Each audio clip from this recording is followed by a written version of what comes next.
Greetings and salutations, yet again, Earthlings. It is July 3rd, 2025. It has been a very interesting day thus far. I think so anyway. Oh, hello, baby. Hi, gorgeous. Oh, please let me be able to get that on. I love you so, baby. Oh, I love you.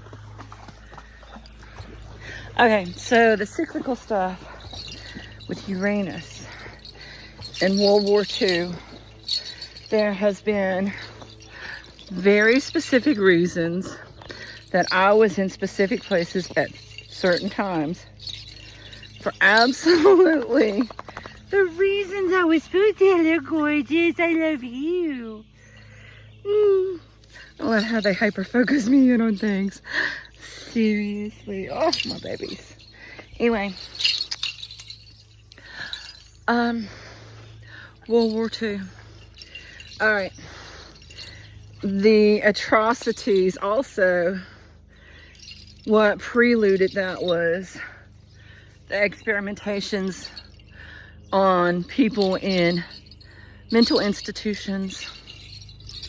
So, and I am a Pisces as a sun sign, and that is one of the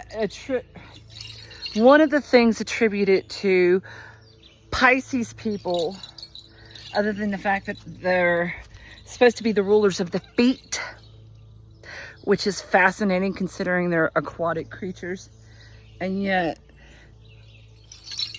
the feet is what is attributed to what Pisces rules over. For us to stay grounded in this touchable, tangible. It's like the ethereal Aquarius through the Capricorn energies.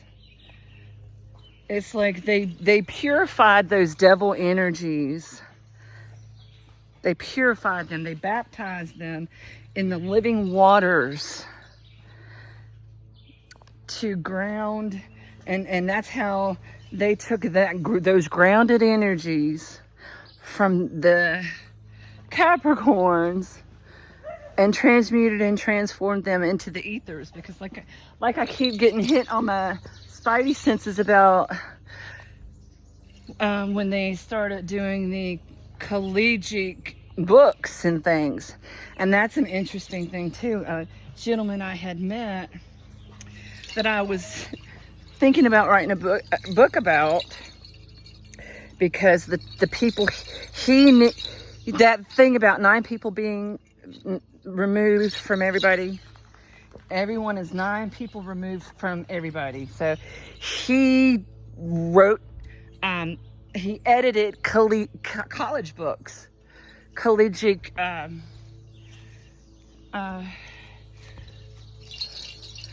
everything that they taught from. So he knew firsthand, and I was fascinated about, okay, you had to read those and interpret them and make sure that they made sense. So how much of that did you actually retain? So I was fascinated with those kinds of things, and I wanted to pick his brain because he was like 92. And anyway, reel it back in. All right. But he edited college books. So he knew a lot of these people.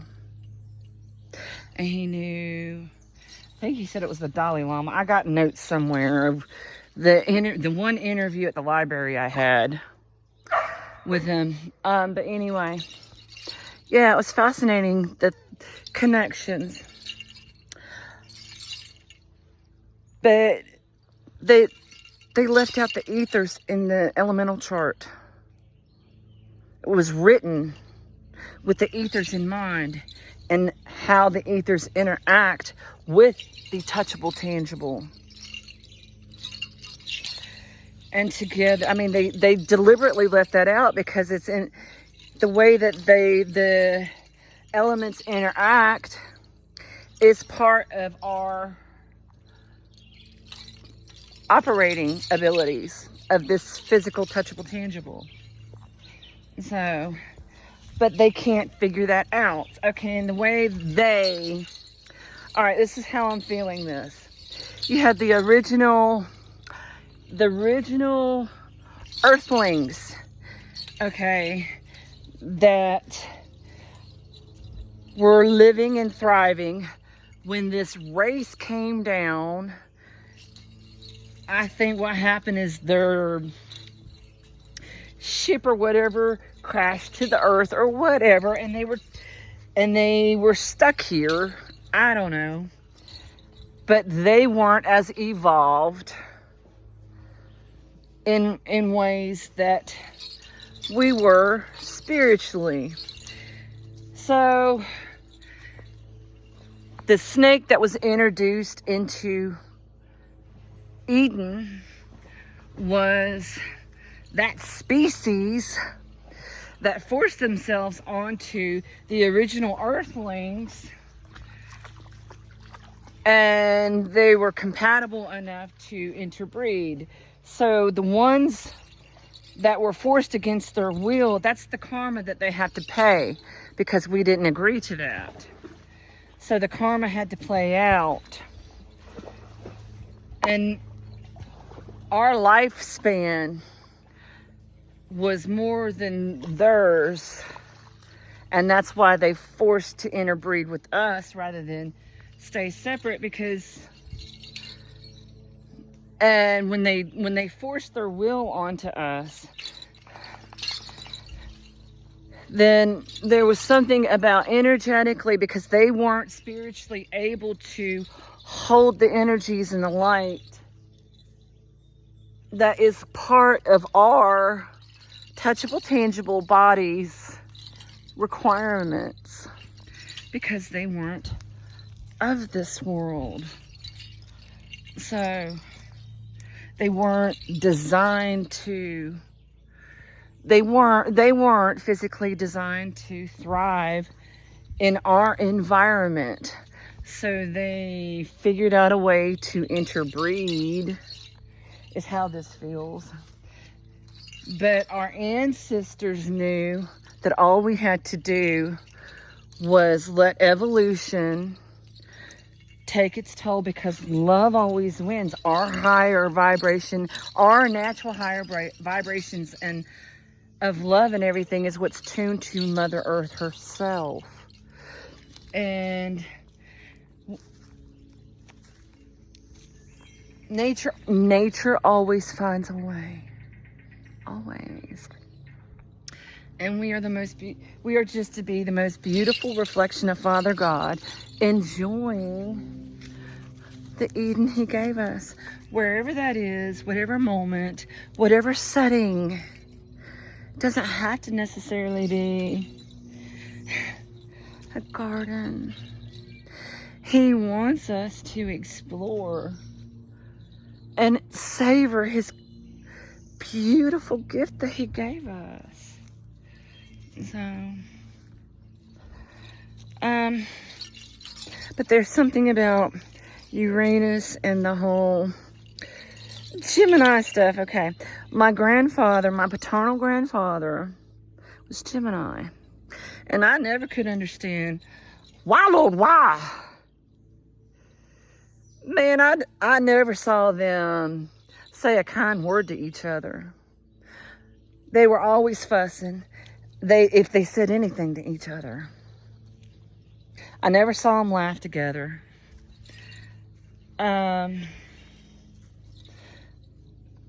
mean, they just nitpicked at each other, and how they had to have gotten along, because my God, they had what, 7 children? They had to have gotten along at one point in time. I don't know. But, yeah, Mama was a Libra and Papa was a Gemini. So, and that was important. So, and when my Papa, the week before he died, it was right after I'd had my baby, my first baby, and we hadn't had a chance to go visit, And he was so excited about, because she was the first great-grandchild too, on both sides.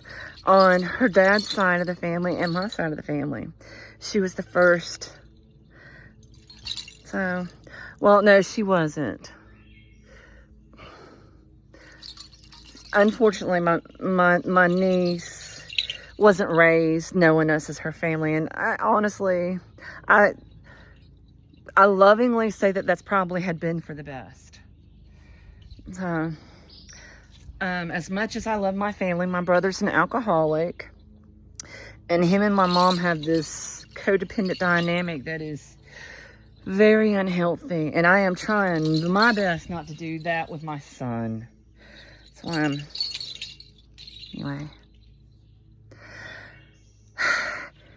anyway, playing out karma in World War II. And they say that Hitler, I mean, he was talking about how Hitler was on opioids, blottoed out of his mind. And the atrocities and experimentations that happened, that they, oh God, Jesus, I was not trying to show my, hello. Anyway, I'm going to stop the video.